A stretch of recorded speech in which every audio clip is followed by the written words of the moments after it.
I am delighted to be navigating a conversation with some incredible speakers. But before I welcome our panelists, I think it's important to acknowledge the extraordinary moment that we all are living in right now with the COVID-19 pandemic, and that this pandemic has only exacerbated the crisis of refugee communities and the crisis that we are experiencing with people who are displaced. And so this conversation is truly timely, and the work that our speakers, each of our speakers are doing really helps to elevate the urgency and to help provide solutions to some of that work. And we hope you can join in that discussion today. Before I welcome our panelists, I thought it would be great just to set a bit of context for everyone. So nearly one person is forcibly displaced every 2 seconds as a result of conflict or persecution per the UN. And at the end of 2019, there were 79.5 million people around the world who had been forced to flee their homes for a myriad of reasons. And 26 million approximately of these refugees are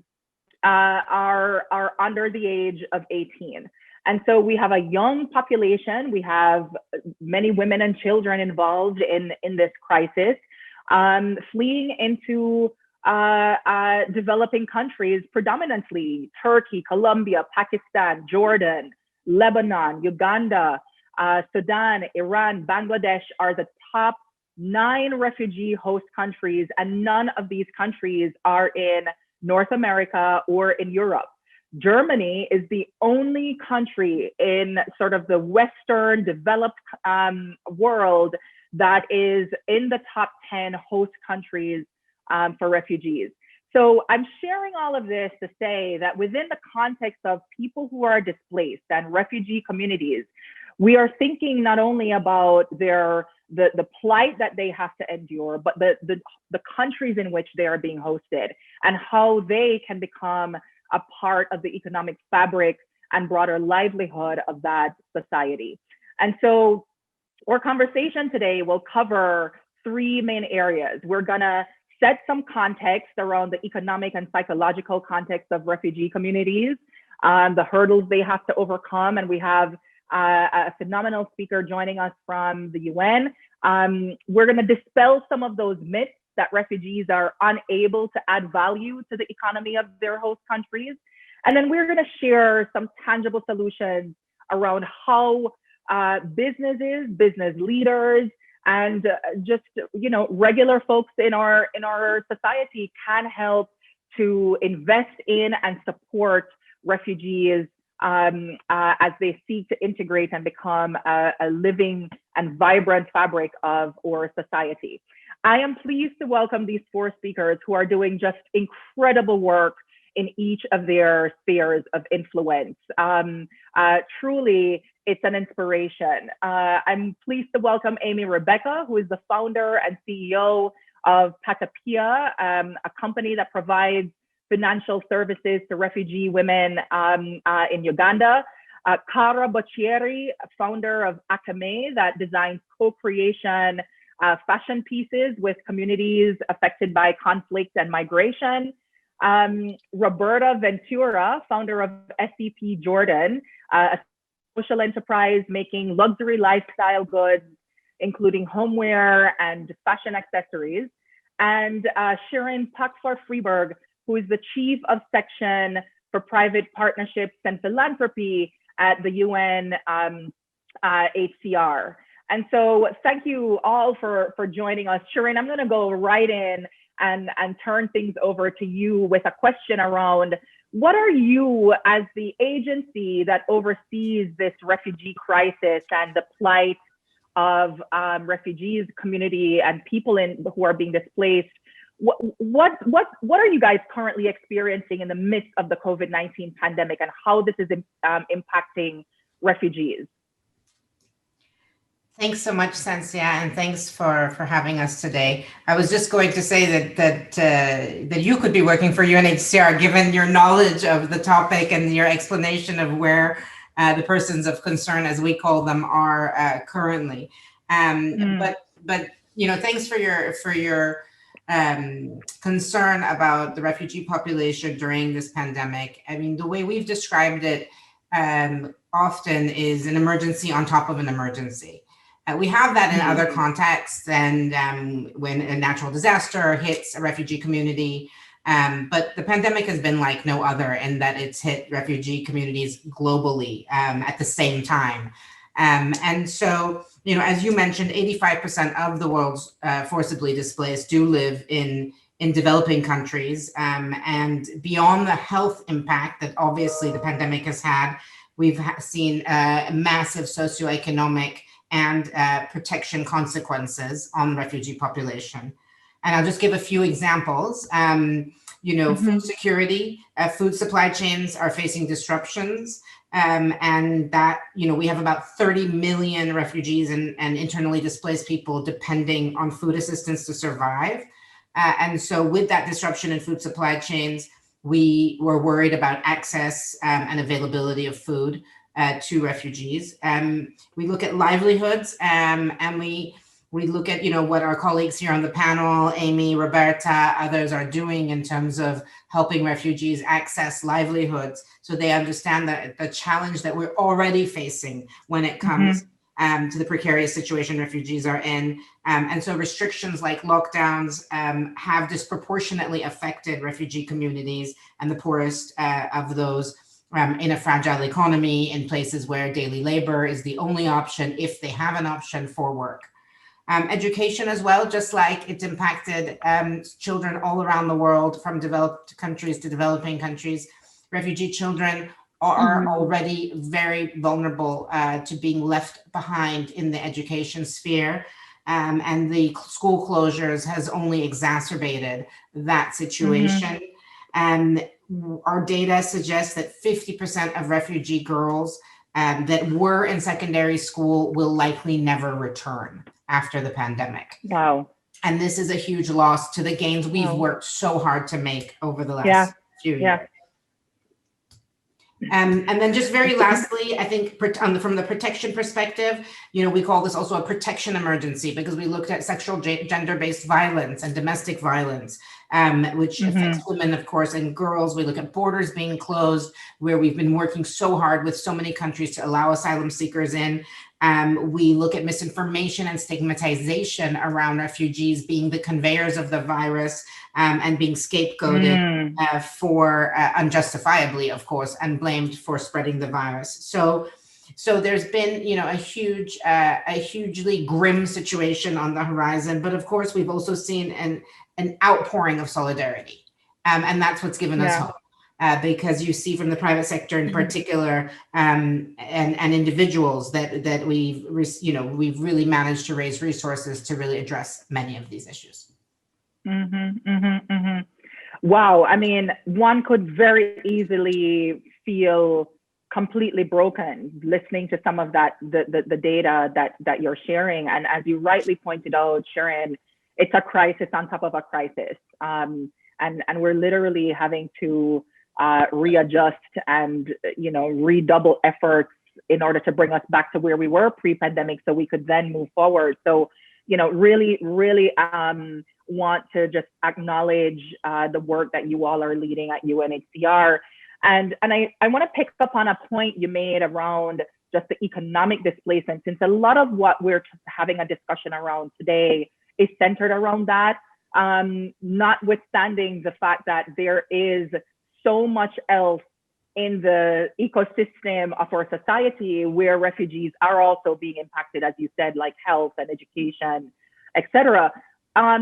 We have some interesting panelists here with us from that community, and I want to turn things over to Cara to explain a little bit about, you know, some of the mental and physical challenges that you, as an entrepreneur working with local community camps in their host countries, you know, you've noticed, and how you've taken that as a means to address that community's challenges, but also give them opportunity economically. Because this work here that you're doing is a nice thread around this, you know, how do you change minds?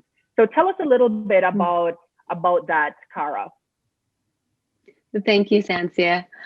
That's right. The foundation of our work at Akamae is cultivating those mindset shifts, both globally and within the refugee communities that we're working with.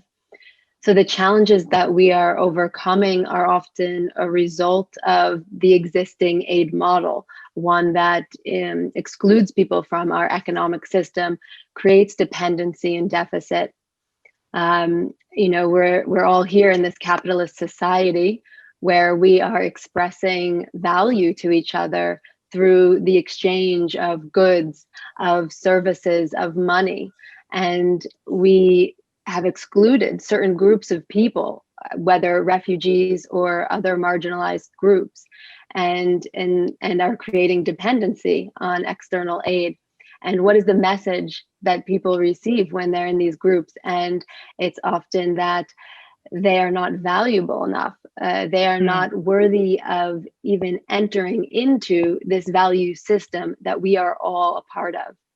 And what this looks like on a human level is a feeling of lack, and having been told by a system that our ideas and experiences are not worthy.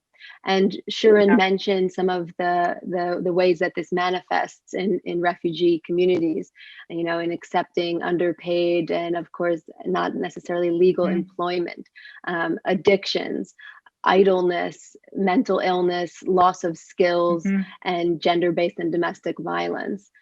So I believe that changing this paradigm is our biggest challenge. Our methodology at Akamae includes working on self-worth before we can even be forthcoming with our own ideas, our own traditions, and our creativity, and designing entrepreneurial offerings. If you're an entrepreneur, this experience, this part of the journey might sound familiar. So this is the starting point where Akamae begins in order to work towards inclusivity in our economic value systems with refugee communities.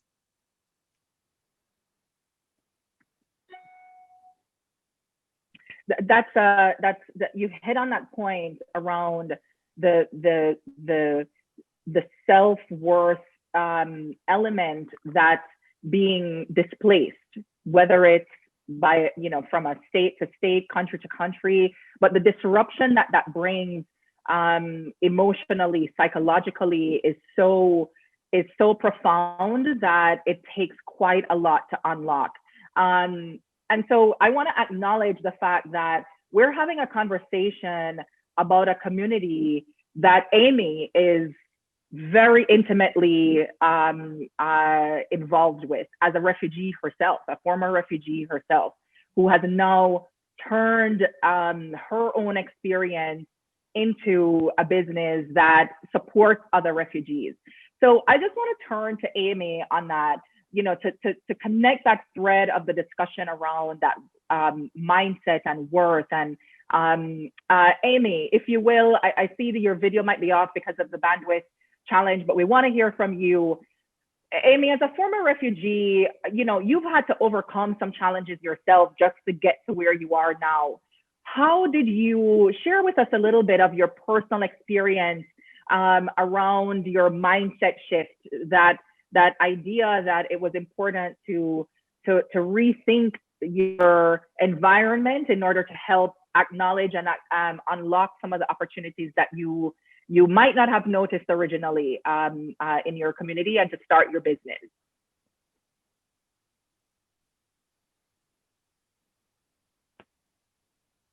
Aime, you're on mute. Yeah, as you can see how my first mindset shifted when I just came to Uganda in 2010. And really we couldn't survive because it was really hard. We didn't have a chance of getting a job, or we didn't know even a language where we found it hard to get a job or how to survive. And we need to get involved in different work like businesses, although it was also hard to start those businesses because we didn't have access to finance, whereby my mom started working as a house help and later on it gave her a back problem because of heavy work. And at the age of 14 only, I had to think of how I would take care of my family and treat my mom. Yeah, I started looking for a job, but unfortunately, I was really very young at the age of 14 only, and it was hard for me to find something to do. I got someone who gave me their business, and I started working as a hawker, selling door to door, so that maybe I could treat my mom and my home to survive. But every time I could do that, I had many challenges where I could find, I was exposed to many things. I remember I have an experience where they are going to rape me because I was young, moving alone, door to door, and a man could easily lie and do whatever. With this, I didn't want to do this business, but I didn't have another option apart from doing this so that I can take care of my family. It was really challenging. Every time I could dream of how I could start my own business, which will make me safe and still take care of my family. And I did get the chance of starting my business because the pay was really very small. It couldn't allow me to start the business. I got the chance of getting a scholarship in 2016 at Social Innovation Academy, where they empower marginalized youth to become social entrepreneurs. That's where with the mentorship and coaching, they show us that we should change our challenges into solutions. Really, which was powerful. I just saw the life I'd lived, the life other fellow refugees are living, and even the life my mom went through. That's how I thought, maybe how could I really change this life which people are going through? How can businesses which will not expose them to many other things? That's how I thought of giving women skills because they need skills to run these businesses. We found that most of refugees, some of them don't have the skill because maybe where they were living, they were not doing business, but they have reached in the host country whereby they just have to survive by businesses. Since they can't get job or do other things, they have to be self-sustainable, but not wait just to be given. Yeah, that's how we found Patapia, so that it can support refugees women with the financial services and empowerment program so that they can grow their businesses. Wow, thank you so much for sharing that with us, Aime. You know, the connection between the education opportunity that you got to be able to learn about being an entrepreneur, starting your business, really goes back to the point Shirin made around the displacement of education and why it's equally important to invest in the education of refugee communities, people who are being displaced, so that they can learn the tools necessary to go on to be contributing members of society. And in your case, you know, starting a business and offering some of those same skills to folks in the community. You know, I want to switch gears a little bit. You know, we've kind of shared a little bit of this macro context, and I want to turn things to Roberta. You know, we often hear that refugees or products made by these communities are subpar. We hear a lot of those things in the context of the business environment, and you know, I want us to bust some myths here today that that is true. So Roberta, share with us a little bit what you have experienced as a business owner yourself, employing and having refugees run your business, and share with us a little bit of the challenges that you've experienced as an entrepreneur working with others in the business community as it relates to the refugee community that you serve as well. Thank you so much for this question. Give me a great opportunity to really dispel some myths here. Yeah, as you said, Sancia, we were at CEP Jordan. We work with over 500 embroidery artists who happen to be refugees. They are artists, they're amazing craftswomen. They were born refugees for no fault of their own. Now, we passionately believe in all SDGs, and we love particularly SDG 17, partnerships for the goals. And we often, since inception, have entertained conversations with larger corporations, because we really believe that for a small startup, the way to go to enhance SDGs is collaborations and partnerships. And yes, you're right.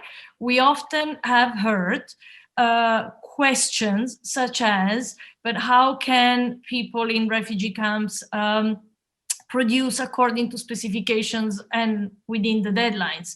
Isn't it impossible to meet deadlines? Now, well, thank you for giving me the opportunity to share our own experience. The 500 ladies work with a team of 7, all second and third generation refugees in Jordan, who manage operations and oversee operations day to day. We produce anywhere between 5,000 and 6,000 items of embroidery a year. And since inception, we've never had more than 3% of production, which was one way or another faulty, which is excellent by any industry standard. Absolutely. And all that 3% was before delivery, meaning we've always managed to fix all defaults and errors before delivery. So our clients have had 100% perfect deliveries. And I'm really proud to say, again, credit to the team on the ground in Jordan, we've never been late on a delivery. And it just is a myth, honestly, because otherwise it can't be a coincidence that for 6-7 years in a row, we managed to perform this way, and we are all human beings. It's just that with the right organization in place, with the right incentives, and with the right relationships, we're all colleagues. There is no donor, there's no beneficiary. We're all colleagues. We're all driving towards a common goal. And yeah, no, I mean, I can confirm that none of these myths are correct. First of all, congratulations on that. I mean, the fact that you're able to catch less than or around 3% prior to delivery. I mean, that's fantastic work on, as a, from your team and the entire crew of SAP Jordan. And you're right, there is this notion that because it's this community, as a result, the product is faulty. As a result, we should pay less. Right? Isn't that sort of the thought process? And we don't think about that when we're doing mass-produced, we're buying mass-produced items from, the big corporations. Exactly. So we really need to rethink that. And I want to shift to Shirin, because in your role, you're working a lot with the private sector around this topic and establishing partnerships, to Roberta's point, connecting peers. Talk to us a little bit about how you, in your role as an advocate, really, are helping to bridge some of those connections, build some of those partnerships, but also dispel some of those myths, Shirin. Thanks again. And great to hear from Roberta, whose organization is doing really fantastic work, and we work very closely with, and it's really an amazing partnership, which shows, that you can have this big, huge UN organization and a local social enterprise able to work together despite the physical distances and all of the other complications, but really excellent work that they're doing on the ground. I mean, two of the biggest lessons we've learned during the pandemic is that, global problems require global solutions that require really all stakeholders. I think we've all, often tried to go about it in a different systematic way, but the pandemic has shown that really you have to get everyone involved, and if you can get everyone involved, and that the humanitarian development challenges have to be tackled together. We talk about it a lot in the UN, but really this pandemic has shown that spectrum is even more evident than ever. Businesses obviously help to drive change. We work a lot with the private sector, whether it's local social enterprise or huge global companies. They each have their own part in impacting change on the ground when it comes to refugees. One way is obviously helping change the narrative, helping using communication channels, using platforms to really show that refugees, to dispel the myths, to show that refugees are not, and displaced persons are not a burden on society. And having the private sector with a strong voice in societal debates does help. It changes the narrative through policymakers. It also changes the narrative to show the courage private sector is taking to stand with refugees. And we've seen that a lot with our biggest global partners, whether it's Uniqlo or IKEA or other major global brands that have decided to put their name behind refugees and take a risk, really, because they know they're not sure their customers would always agree with them. And being brave about that has been, it's been a huge asset for us. Employing refugees, we have a partnership with Inca, the parent company of IKEA, as well as Uniqlo, where they employ refugees in their stores in Europe, all over the world. They train them, mentorship. I'm looking at how the refugees can be part of our future human resource map, looking at strengthening their supply chains, looking at exploring new business opportunities. Even if you look at coffee plantations in parts of Africa, how can refugees be incorporated right there at the source of the business and the supply chain, and looking at how to communicate that back to customers, and to employees to get that loyalty. We also look at financial services and how it's critical for refugees in a time of crisis. So allowing refugees access to credit, to savings, to payment, to insurance, to supporting UNHCR's efforts in our cash assistance program, which we do to really boost refugees' ability to have that kind of disposable income. So really, from that whole spectrum of financial inclusion, financial services, where the private sector has a really important role to play. Also investing in refugee hosting areas. We talk a lot about, both private sector development locally to allow for jobs to be created, but also coming in and having private investment into some of these more difficult areas. It's true, but they're not absent of economic activity. And it's really important to see that there is a marketplace, there is opportunities for companies to invest in these places, and then to really harness that power of the refugees to be part of that. And then vocational training, on-the-job training. We have a lot of examples where we're working with the private sector to do that, and ensure that refugees have some kind of transition from an education, some kind of education, to the future of work. And what does that future of work look like in this global economy? Right. And what skills needed, where they can work. Now we see with the pandemic, many people can work from anywhere. Maybe it's connectivity that we need, for example, for refugees, so that they can connect to the rest of the world. Our main goal, obviously, beyond our protection mandate, is to ensure that refugees and to show that refugees want to give back. We've seen a lot of that during this pandemic with refugees on the front lines in some of the Western countries, and they've been on the front lines delivering care. They've been giving supporting communities, or they're sewing masks in other places, making soap, making care. So really looking at refugees as an asset to society, and really and communicating that out and letting people understand. Really, sounds like we might have. Nope.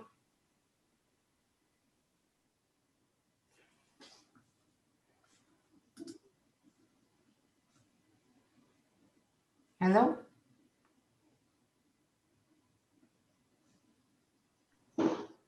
Oh. Hey guys, I think we may have lost Sancia. But Shirin, I think you were halfway through your answer, so. Yeah, no, I'm almost finished.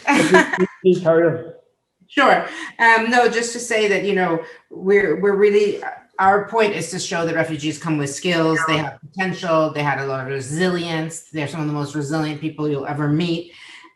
They've been deprived of opportunities that we may have due to their displacement. And so that's really our goal, is to urge the private sector to really step up And they have been. This last year has been really impressive, the way the private sector has stepped up to support, from social enterprises to, the UN, and to look across the spectrum of where they can support, whether it's channeling funding or getting involved directly with their core business, because we are looking at a situation where government funding may come under threat in the foreseeable future, the economy, and having the private sector really step in and support much more effectively would be a great support. So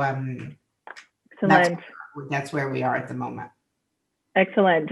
Shirin, thanks for that. I think I might have lost you for a couple seconds there, but good to reconnect in and hear you talk through the different areas where the business community, broader private sector can actually support entrepreneurs themselves, the refugee communities directly, and certainly invest in their local host countries. At RFK, we honored Hamdi Ulukaya a couple of years ago, who is the founder and CEO of Chobani, that disrupted the yogurt industry here in the US.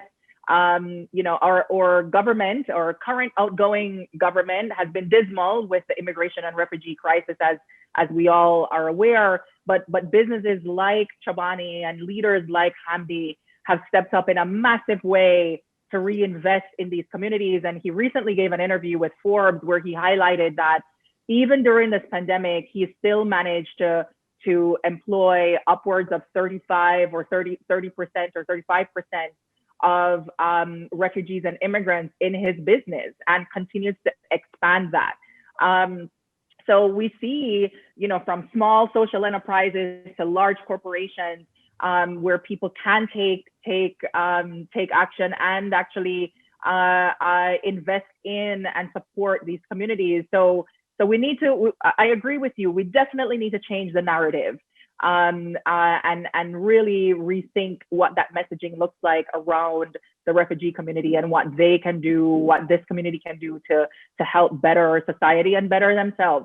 So I see our countdown clock is going, and I want to just pause to see if there are any questions from the audience or fellow MB100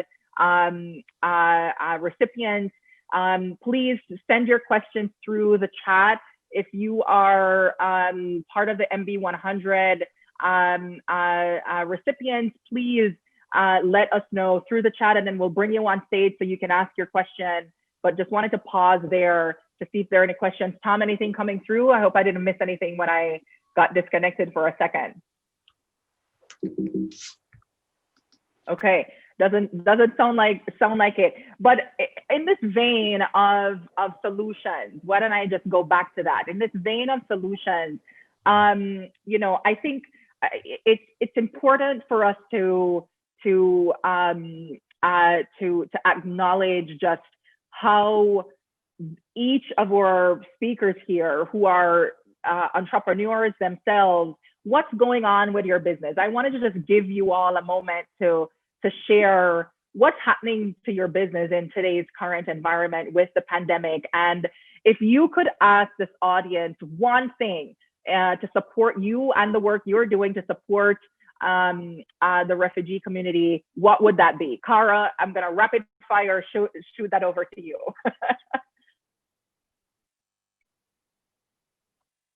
Let's take you off mute. Perfect, thank you. I think, like many other enterprises, like the rest of the world, we're currently could use visibility, as always. Some awareness of the work that we're doing, the products we're creating, and the connections that we are looking to create insofar as partnerships, as discussed, being super important. And investment, visibility, and those are really big. And as discussed, the partnerships being huge importance. And so that is the main context of our business. We connect usually fashion designers and other small businesses with artisans living in refugee situations. So always looking for more and more partnerships, so that visibility, same as all other enterprises right now, and that's definitely what we're looking for. That's the very, very important point, and I would suggest that folks go to the MB100 website as well to learn more about each of your businesses, and also how you can get connected to Cara and others. Roberta, Aime, any comments from you? And I see a question coming in, so I just want to quickly, Aime, you know, what's one thing you could request of this community right now? And just to let you know, you're on mute if you are speaking.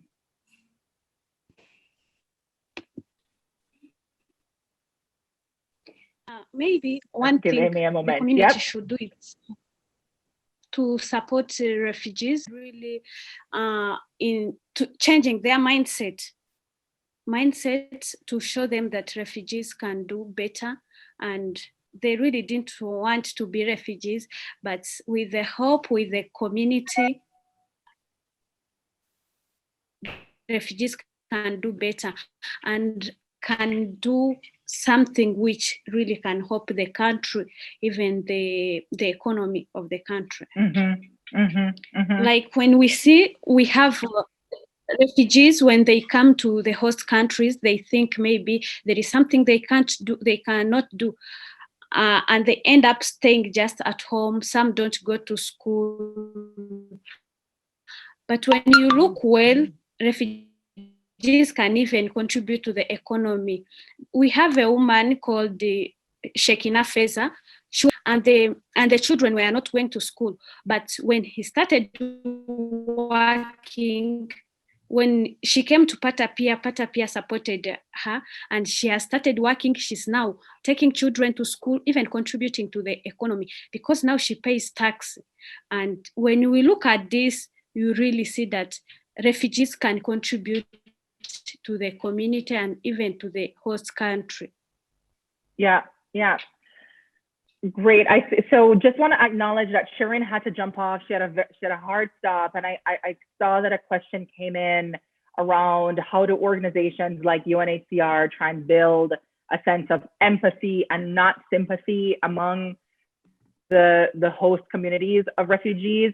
We'll definitely try to get Shirin's comments on that and share that with you all afterwards. And my apologies that we didn't get a chance to ask her that directly, but want to acknowledge that question. It's absolutely important that we're not viewing this community through the lens of pity, but one where we can empathize, but also support and build up their communities and support the work that they want to do. Roberta, you get the chance for your rapid fire, and then we'll just wrap up. Yeah. You've asked to also give a little update, 20 seconds. COVID has been really challenging for the camps. Shirin gave us all the backdrop. What we've tried to do is we moved to mobile payments. So we can now work with ladies who are in their homes, and they can get paid if their product passes quality control through their mobile phone. And this is a partnership which we're very proud of with Orange Money, so a telecom operator, and Jobac, which is actually an agency owned by the central bank and all the private banks of Jordan. Because of the emergency, they came together, and with us, they enabled hundreds of ladies who are refugees, but who are also earning money, to finally have access to mobile financial services. And this is super important because that will get them, it made them bankable as opposed to non-bankable as they were before. So this is one of the things, one of the good things which is coming out of the current crisis. We are doing all we can to keep as many of the 500 artists busy as much as possible. What I would ask is two things. One, keep us in mind, check out our website for your Christmas gifts to the community. And also a commercial parenthesis, because that's, at the end of the day, that's the most impactful thing that one can do, because whatever we sell, we will reproduce and the ladies will work. And two, check out our Instagram profile at SEP Jordan, one word, because that is something that we are really striving to build upon and to invest on. And we really think we have some good content there. So that's it. Thank you very much. Excellent, excellent, excellent. So I want to quickly close out that with the 5 minutes that we have.